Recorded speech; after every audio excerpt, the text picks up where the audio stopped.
Hey, let's talk about the slap. But not the slap itself, instead let's just use it as a way to teach a very difficult concept in developmental psychology, Kohlberg stages of moral development. This is a hard thing to teach in class. I usually spend like 35 minutes on it, but we're going to do it in 3 minutes here, thanks to Chris Rock. I'm going to credit Chris Rock. Kohlberg would pose people a moral dilemma and then rank them not on how they answered the moral dilemma on one side or the other, but instead he would judge their level of complexity of thinking in their response. And he would place them here into 3 broad areas: pre-conventional, conventional, and post-conventional morality, and there are 6 stages within those. Here is the moral dilemma that he most commonly used. It's called the Heinz dilemma. I used this one in class, but to be fair, this does need updated. Pause to look at it longer. If you're reading that and you're thinking, oh gosh, that sounds familiar, it's because Denzel made a movie about that like 20 years ago. Oh my god, 20 years ago? Wow.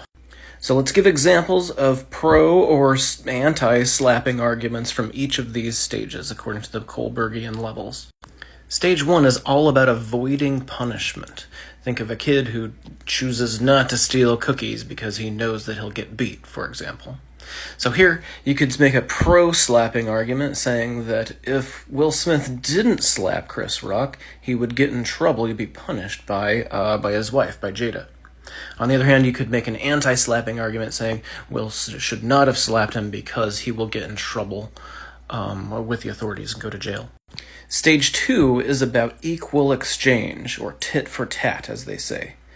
Here, you can make an easy pro-slapping argument saying that Chris Rock insulted his wife, therefore, in order to make things equal, an equal exchange, Will Smith was justified in slapping Chris Rock. Stage 3 focuses on the family, on loved ones. How will this behavior affect the people closest to us? Here, a pro-slapping argument would be he needs to do it in order to defend the honor of the family. Notice that as we go up the ladder, the level of complexity of thinking and the number of people that are taken into consideration when making moral decisions gets wider and wider. Stage 4 stresses law and order. After all, in theory, laws are supposed to apply equally to everyone in society, right? So here, an anti-slapping argument would be to say that it's illegal to hit someone. It's not illegal to insult someone's wife. Post-conventional morality is much more abstract.